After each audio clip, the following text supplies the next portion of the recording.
All right, luxury lovers. Time to dive into a world of, well, luxury. We're talking about LVMH today. You know, the names behind like Louis Vuitton, Dior, even Tiffany's. And guess what? They just dropped their 2024 half-year financial report. It's like a sneak peek at how they're doing. Right. Total insider access. Imagine this. You're about to walk into this big meeting, maybe even a presentation, and someone mentions LVMH. And you just casually drop some knowledge about their latest performance. Exactly. Don't worry, we've got you covered. What's really interesting here is this isn't some top-secret document. It's publicly available. So we get to see what's going on behind the scenes of a real luxury giant. It's true. Not every day we get this kind of transparency. Okay, so let's break it down. Think of this report like a luxury department store. You've got your revenue breakdown, like each brand gets its own little display case, right? Then you've got the profit analysis, which, let's be honest, is what everyone really wants to see. The price tag. Exactly. And of course, no luxury deep dive would be complete without a trip around the world, right? So we'll be checking out their regional performance too. It's like we're handing you a VIP pass to LVMH's inner workings. We'll give you the good, the maybe not so good, and most importantly, the strategies they're using to stay ahead of everyone else. Love it. So let's start with the big picture. How did LVMH actually perform in the first half of 2024? Well, get this. They pulled in a cool $41.677 billion in revenue. That's billion with a B. To put that into perspective, that's bigger than some countries. Wow. Okay, but I'm hearing a but coming here. You know me too well. While that number is huge, it's actually slightly down from the same period last year. So not all champagne and caviar then? Well, hold on. Before we sound the alarm bells, their profit from recurring operations still hit a very respectable $10.653 billion. Okay, so still a good chunk of change. And a very healthy operating margin of 25.6%. For those of us who don't speak fluent finance, remind us what operating margin tells us. Right, so basically it tells you how much profit they're making for every euro of sales after they've paid for things like making the products and marketing. Got it. So big numbers overall, but maybe not quite as high as they were hoping for. I have a feeling there's a story behind those figures. Exactly. And that's where things get interesting. This is where we need to put those numbers into context. The report highlights a few key factors that are impacting LVMH's performance. One of those is exchange rates. Ah, the joys of international finance. Right. Always a factor. Right. A strong euro, which we've seen recently, can make those luxury handbags and watches more expensive in other currencies. And that can impact sales, especially for things like fashion and leather goods. Makes sense, especially when you've got a global customer base. Exactly. And then there's the global economic slowdown everyone's been talking about. Seems like even luxury shoppers are feeling a little cautious. Less inclined to splurge on that high-end handbag. It seems so, especially in China, which has traditionally been a huge market for luxury goods. And that's had a noticeable impact on LVMH's wines and spirits sector. So less high-end cognac being enjoyed in Shanghai these days. But I'm guessing this is where things get really interesting, right? Because LVMH owns a ton of different brands. You're spot on. And they're not all created equal. While some areas definitely felt the pressure, others absolutely thrived. Okay, so who are the winners and losers in the LVMH world? Well, the standout performer, the one everyone's talking about, Sephora, their performance was truly exceptional. Sephora, knew it. They're unstoppable. Sephora, knew it. They're unstoppable. So what's their secret? What are they doing that others aren't? Yeah, it's interesting. They've really tapped into this idea of making luxury feel accessible. Accessible luxury. I like it. Right. Like you might not be ready to drop thousands on a designer handbag. Speak for yourself. Okay, fair enough. But maybe a really nice lipstick for $30, that feels doable. Totally. And Sephora's done a great job curating this mix of high-end brands and niche brands, creating this whole experience. It feels special, but not completely out of reach. Very smart. Okay, I'm ready to get into the nitty-gritty. Hit me with those standout numbers for each of LVMH's business groups. All right, let's do it. Let's start with wines and spirits. Remember how we were talking about those shifting consumer habits, especially in China? Yeah, less cognac flowing in Shanghai. Exactly. Well, that's definitely reflected in the numbers. This sector saw a 12% drop in revenue. Oof, that's rough. Any bright spots at all in the world of wine and spirits? Actually, there is. Yeah. Remember all that talk about champagne sales dropping after the pandemic? Right, everyone was celebrating like crazy. Exactly. But turns out, people are still popping bottles. Champagne sales are actually above pre-pandemic levels. Well, cheers to that. Okay, what about the heart of LVMH fashion and leather goods? This is where those iconic brands like Louis Vuitton and Dior live. Precisely. And this sector actually showed some real resilience. Despite all the economic uncertainty, they managed to weather the storm. Okay, so holding steady. But any big surprises?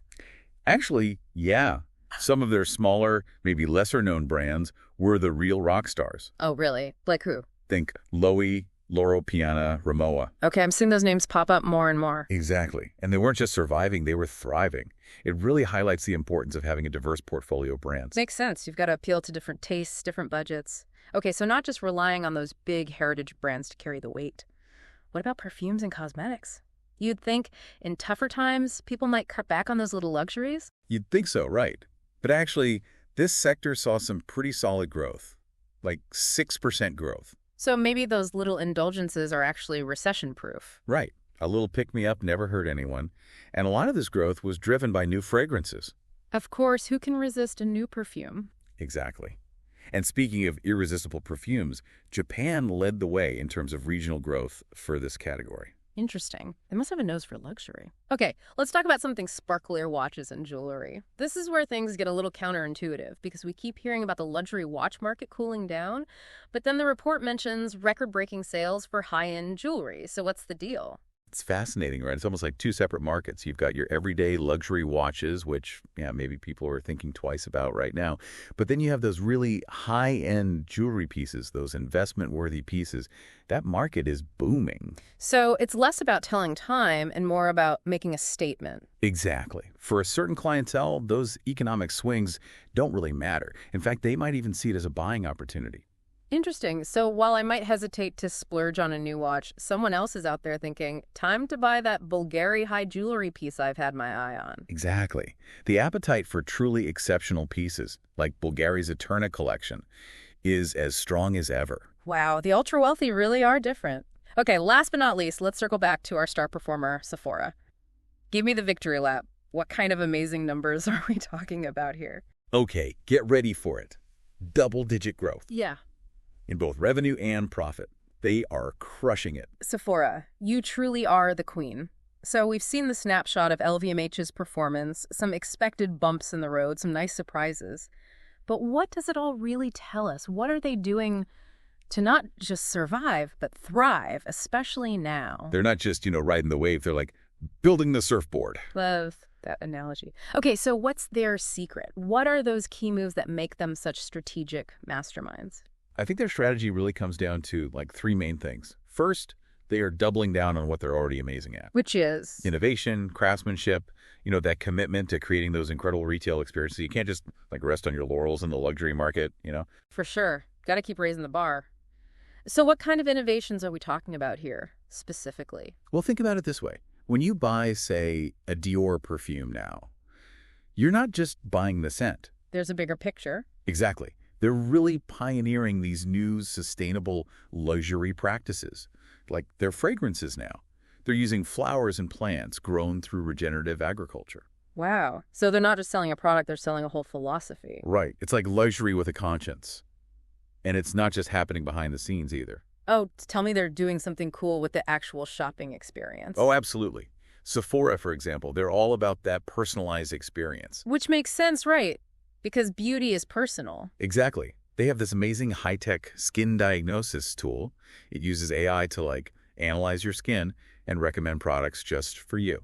Oh, I've heard about that. So cool. It's like having a personal beauty consultant, but, powered by AI. Right. It makes the whole experience feel so much more special, so much more, luxurious. Totally.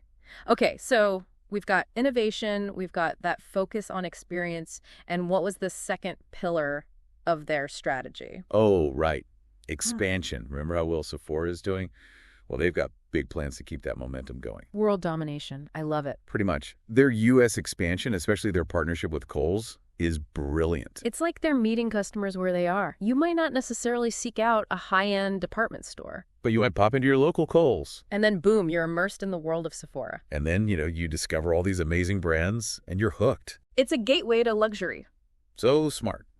Okay, so we've got innovation, expansion. What's the third piece of the puzzle? What's that final pillar? Sustainability. And I don't just mean, a trendy marketing tactic. It's truly ingrained in everything they do. Right. It's not just about looking good. It's about doing good. Exactly. They're sourcing their materials more responsibly, reducing their environmental impact, the whole package. We touched on this with Dior's commitment to regenerative agriculture for their fragrances. Are there any other cool examples of how LVMH is putting sustainability into practice? Oh, tons. They're incorporating more sustainable materials across the board, supporting ethical sourcing. They're even looking at how they can make their packaging more environmentally friendly. Wow. It's amazing to see a company like LVMH really walking the walk when it comes to sustainability. It shows that you can be luxurious and responsible. Absolutely. They're proving that those two things aren't mutually exclusive. This deep dive has been so eye-opening. We've seen the numbers, we've unpacked the strategy, and I think it's clear LVMH isn't just keeping up with the changing landscape of luxury, they are shaping it. 100%.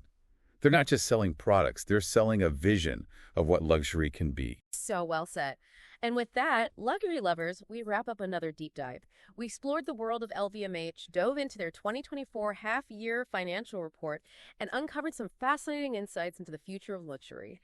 It's a world of innovation, sustainability, and experiences, and LVMH is leading the charge. Make sure you're following us to catch our next deep dive, where we'll dissect another hot topic and arm you with the knowledge to impress.